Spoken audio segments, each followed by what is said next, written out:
So if we wanted to make areas darker, of course, we could duplicate this layer and then change it to multiply. And we could hold Alt or Option and click the Add Layer Mask and just paint areas in. For example, let's say we wanted to make her eyebrows darker. We could do that, and we'd of course want to mask out the edge and whatnot. So darkening eyebrows is great. Just do a multiply layer blending mode on a new layer and just selectively mask out. What if we wanted to, say, reshape the eyebrows? Say, just trim the edge here.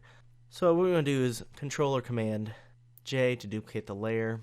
So we'll work on a duplicated layer and choose the lasso tool. Let's make a soft edge to it though. So click and drag around an area like so.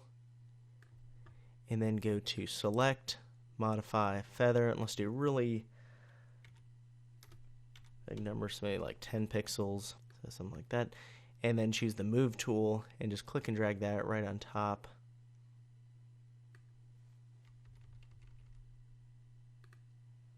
Alright, and then change the opacity down so it's not as obvious.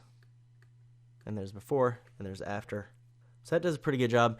I'm going to delete that layer because I want to show you another technique. What if you wanted to reshape or even change the direction of an eyebrow? Let's say you had a photo and the eyebrows were not symmetrical, or you just wanted to change, even taking a person's finger or hand and moving it left or right. You think, well, wouldn't we use the liquify tool? Well, actually, no, we can actually use puppet warp, which is a pretty neat tool. So go ahead and use the lasso tool and click and drag, and don't put it right along the side of the eyebrow. Just give it a little bit of leeway there around the edge. Not too much, but then we want to feather the edge. So just go to Select, Modify, Feather, and I'm gonna do like 5 pixels. Press Control J on the PC, Command J on the Mac. That duplicates the layer, so we have it on a new layer like that. So making sure that top layer is selected, go to Edit, and then Puppet Warp. And if you hit Show Mesh, it will show the mesh of the area that we're going to be working on. But basically what we want to do is click, click, and click. And then this last one that we clicked, if I click and drag it up and down, it will move it up and down, right? So it kind of stretches it along those areas that we clicked as kind of like turning points that we pin down the pixels to those areas and then click and drag the last one to move it. So if I just wanted to move this down a little bit, I could do something like that and then hit the check mark.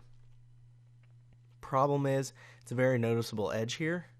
So what you can do is add a mask and then make sure the foreground color is set to black, soft edge, hardness set to 0%, and I'm just going to paint right here, and I'm going to paint a little bit up here. The problem is the other part starts to show through, so I don't want that. Let me go back one. There we go. And we could actually fine-tune this even more with the clone stamp and also spot healing brush tool. But there's the before, and then there's after. So if we ever want to move something around, we can use the puppet warp tool. Just remember to duplicate content onto a new layer if you just want that area to be affected with the puppet warp.